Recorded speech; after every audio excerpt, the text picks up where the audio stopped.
Charlie Kirk's death was shocking. It's the first time that I ever get off my computer and couldn't come back. On a personal level, I couldn't look at social media for the rest of the day. The visuals of the gunshot were stuck in my head. It was just all so disgusting. And you know, what we just witnessed was heartbreaking, and at the same time, it was just a small symptom of a much bigger, more malignant picture. Charlie's death was taken by a young man who was clearly psychologically damaged, but, that was just the surface of problems that go much deeper for all of society. It was a chance result from years of planning to instigate a revolution in America by some very devious far-left intellectuals. On the surface, Tyler Robinson was affected by social media and its ecosystems like Reddit and others. These websites have become a haven for the psychologically maligned who look to either troll, corrupt, or sexually enslave young minds. It's pretty sick. It's also a haven for bots and countries that wish to do America harm. Now, I have a video here. It's a small one, but I think this guy's testimony is sincere. I went to school with this Tyler Robinson kid. I'll show y'all. That's him right there. Tyler Robinson. I'm not trying to clout chase, make this shit about me, but I'm not gonna say I knew this kid really well. I didn't know him very well at all, but I definitely saw him for 3 straight years in high school. And the best way I could describe him is just like a Reddit kid. I don't know, I feel like if you were in high school around that same time, and even probably now, 2018, and then those kinds of kids, but that's exactly what he was. All I'm gonna say is this is the kind of shit that happens when you spend way too much time online, and all of a sudden your beliefs are all the way this way or all the way this way, and you do some dramatic shit to please these people that are not your friends. This internet shit is seriously no joke. I believe this guy 100%. Young men in America are going through a crisis of loneliness that is exacerbated by the dark beliefs of different social media ecosystems. It's powerful, and it preys on them, and at a time when they are still trying to figure out who and what they are. The truth of why Tyler did what he did is still being uncovered. The investigation is still ongoing, and the proper authorities can handle that. However, there are many reasons to believe that Tyler was disproportionately affected by his friends and others, especially a malignant source of others online. What I would like to argue is that social media and its ecosystems are just a small piece of a much bigger picture. There's so much more working to the detriment of citizens here in America these days. We need to deal with the problems right at their roots. We need a solution. Let's decrease the chances that we ever see another tragedy like that of what happened here with Charlie Kirk again. I'd also like to back it up, because the solution is simple. No more academic tenure. It might not seem linked to Tyler right now, but it is. There's a much bigger picture working here that goes much deeper than social media. This is going to take a solid 7 or 8 minutes to develop, so bear with me. We have to get to the roots of what we are seeing. We need to ask ourselves, why are we seeing Democrats suddenly confused about how to define a man? Why are Democrats suddenly pro-open borders to the point where we have 0 borders? This is all on display for us. It's right here in front of our faces. So let's get to the roots. And here's the problem. Politics is a 2-pronged tip of the spear for bad actors in social media ecosystems and in the public sphere of life, the government ranks, basically, as well. That's because politics envelopes the power to regulate and change while also replacing the conventional morality of the times. Morality is the more encompassing of the two. Politics, it's basically an ethical choice we make on a party level. Morality is the ethical choice we make at a human level. We might disagree or agree about our political ideologies and their prescriptions, but generally we all agree on a morality that generates simple civility. In other words, we might not all agree with Charlie Kirk, but we all agree not to get violent. It's that simple. We provide chairs and coffee for a good conversation, not bullets. We do all the little things that keep us civilized. That's how morality interacts all of us. Bad faith, far-left intellectuals are interested in using politics like the two-tip spear that it is. They want to seize power, but more importantly, they want to change people morally at the same time. For them, Charlie's death was a big step forward in changing that morality. Very unfortunately, and as much as I hate to say it, this was a victory for the far left. Now, to be sure, a general sense of civilized morality has not been changed fully in America just because of this. But the far left is celebrating. And why? Because the annihilation of simple civility has now been put on full display. The rules have changed. The fear of murder is now part of the political conversation. Whenever big accounts, those like Ben Shapiro or whoever with millions of followers now, whenever they go out and go anywhere to speak, they have to consider this. They have to literally be worried about being murdered, just like President Trump would. Extremism to a certain level, it's become normalized.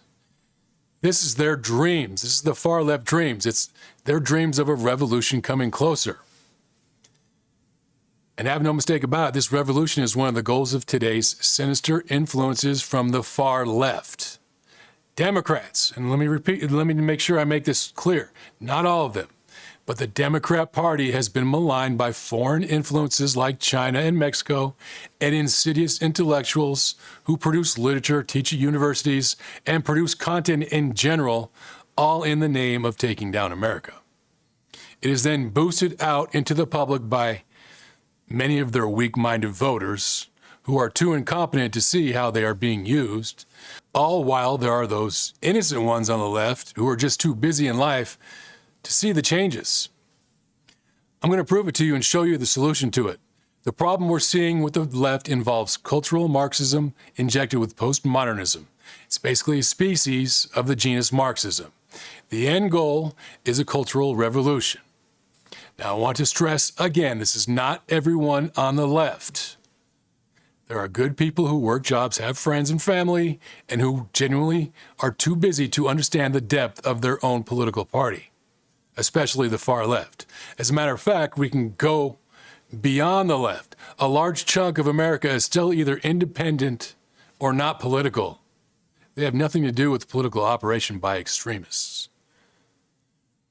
We who pay attention to politics daily, we need to remind ourselves of this. I know I have to.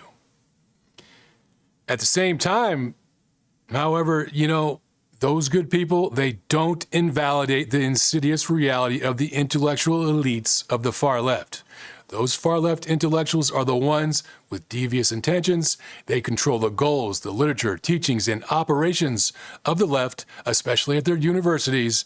And if you think this is too extreme to believe, take a look at this. So the day after Charlie Kirk died, I was in class. My teacher said, I'll give you 5 minutes for hot takes about Charlie Kirk. I was the only person who raised their hand. I said, I've been saying we need to bring back political assassinations. I don't feel bad, and I don't think that everyone deserves the right to free speech. I think some people should be afraid to express their opinion in public. So this class is literally about revolution in China. All of our readings for this month have been talking about how violent revolution liberated millions of people, it liberated women, and then our reading for that day was specifically about democratic dictatorship, where Mao writes about, yes, people deserve free speech, but there should not be free speech for reactionaries and imperialists and capitalists and all these people who are enemies of the revolution, because that would reverse the progress that was made. So after I say this, even though we've been learning all this girl is a Maoist. She really believes free speech should be squashed in the name of a revolution. And if people die, it's okay by her. Notice she was interested in a revolution too, because that is their end goal. This is real. This is not 1949 China. She's just an American student, average American student, somewhere around 20 years old, being brainwashed by her professor. This is a man who is also a self-declared Marxist. And this is not just limited to her. It's many students across the country. This is real in America at many of our best universities. They're not going to the University of Iowa or the University of Idaho. They're going straight to liberal cities and at the elite universities because they know this is where they can get a hold of some of the future leaders on the left. And you want to know how these professors got there? Here's the 10-second historical sequence. It's the evolution of far leftist intellectual thinking and how it got here. This is fast, too. I have to keep this video short. I'm sorry, but I have to keep things kind of rolling along. So, in 1917, there was a Russian Revolution. In 1923, in Germany, the Frankfurt School started. It's the main home of Marxism and critical theory in the West. There were others too, but this was the main home. Then Lenin died in 1924. Stalin comes in. Stalin scares away socialist thinkers he didn't like. Russia was failing. Socialist thinkers go over to Europe. George Lukács, I'm not sure how you pronounce that. He was Hungarian, forgive me. He was one of them, though. He goes to the Frankfurt School. Critical theory emerges. It blossoms. There are other people there, too, of course, who embrace this. All types of others, by the way. They look at the atrocities of Russia, and they cover it up. This is the origin of them rewriting history in the West, by the way. Then World War II comes around.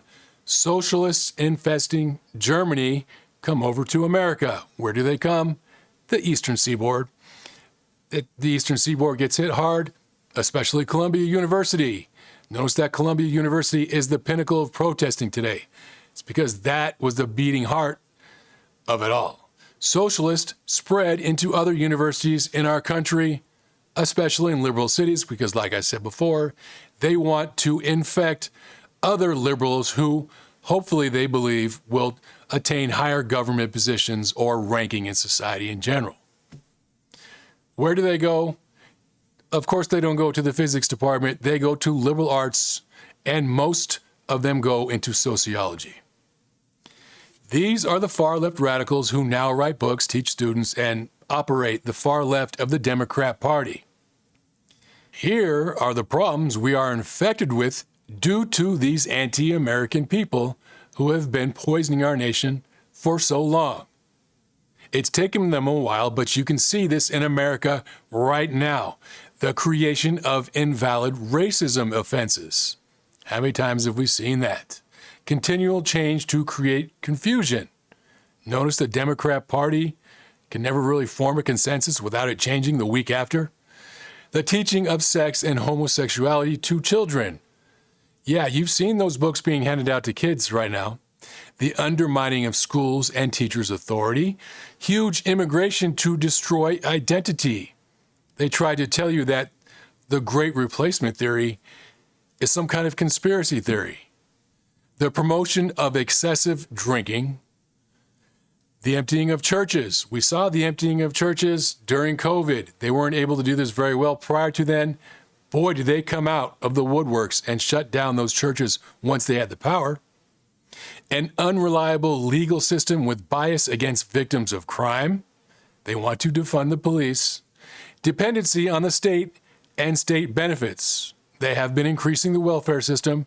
Control and dumbing down of the media, encouraging the breakdown of the family. All of this is in plain view. It should all sound familiar because it's in your face right now. We're staring at all of this today.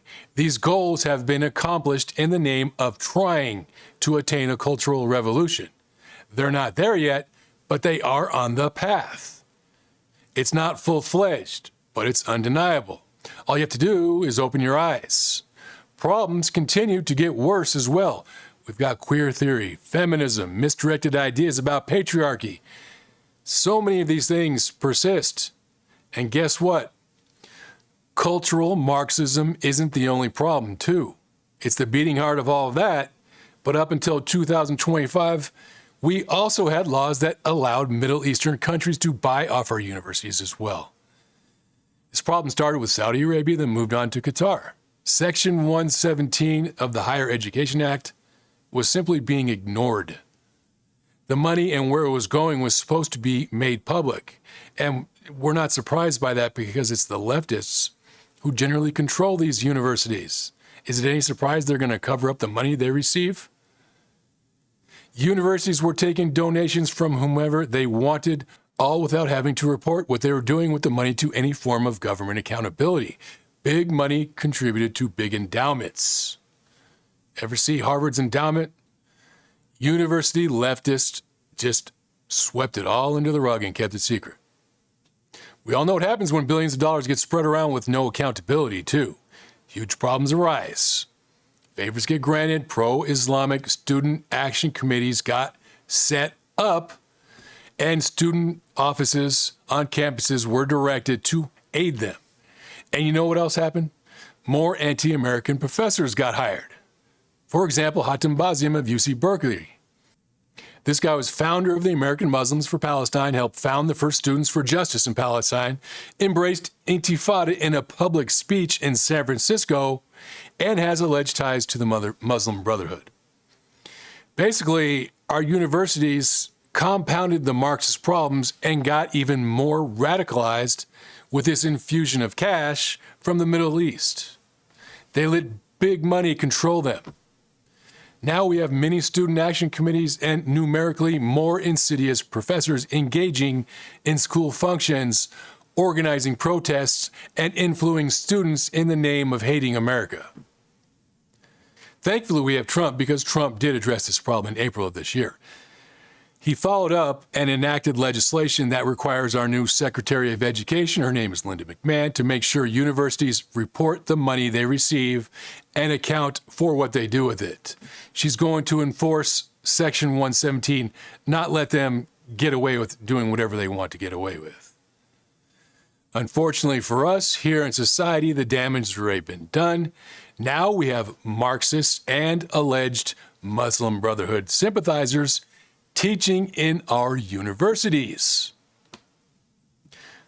So what would be the solution to getting rid of all these anti-American professors? I think you can see it because I've already said it out loud. How can we boot them out? We need to eliminate academic tenure. It really is that simple. We have a tradition of granting professors a permanent position after so long. That's negotiated, but it needs to go. We need to make them earn it.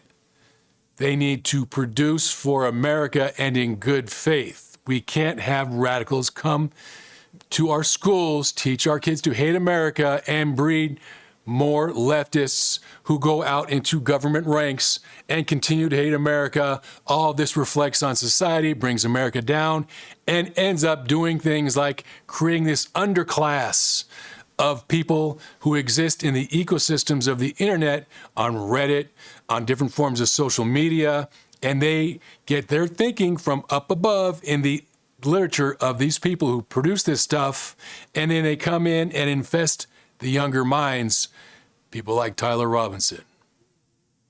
What are the results? You saw it. Let's clean up our campuses. This will go a long way in cleaning up our country. Our students should interact with a variety of ideas. Education should not be anti-American. How about we teach history that actually is objective and not politically motivated? Bring back a variety of ideas and competition on campus to achieve. Marxism and radical Islam need to go. I understand that tenure originally started because we needed to grant genuinely productive professors time to research. They needed to write books and honestly contribute to America at the time. Yes, we still do have good professors in different departments. We're not finding radicals in the physics department, for the most part. They're generally in the liberal arts department, more specifically in the sociology department. And they're generally at more elite schools. But we can't afford to ignore the problem at large. Tyler Robinson did what he did because of the social media experience. The demented individuals looking to troll and exploit got to him. They warped his sense of sexuality and his view of morality. The kid is young and easily influenced. Was it his fault? Yeah, of course, we can't say he's not to be held accountable. Can we do something to prevent this? Yes, we can. All right, that's it. I hope you liked this video, everybody. It was a long one. I tried to make it short. I'm going to be honest. I've seen a lot of responses to what's happening with Charlie Kirk from the left and the right. I'm not going to criticize anyone at this time because it's a sensitive situation, but I will say I hope we all remember, especially those of us who are involved with politics, that To a certain extent, we live in a bubble because we understand politics and we follow it on a daily basis. The great majority of the people in this country are still independent or not involved with politics at all. So there's no point in getting involved with extreme things like, hey, there's going to be a civil war, or hey, it's us versus them. No, we do have extremists that we need to weed out. We need to take legal action to get them out. And I think I'm going to do a video on why there won't be a civil war, but what could possibly happen. I hope that's interesting, and see you in my next one.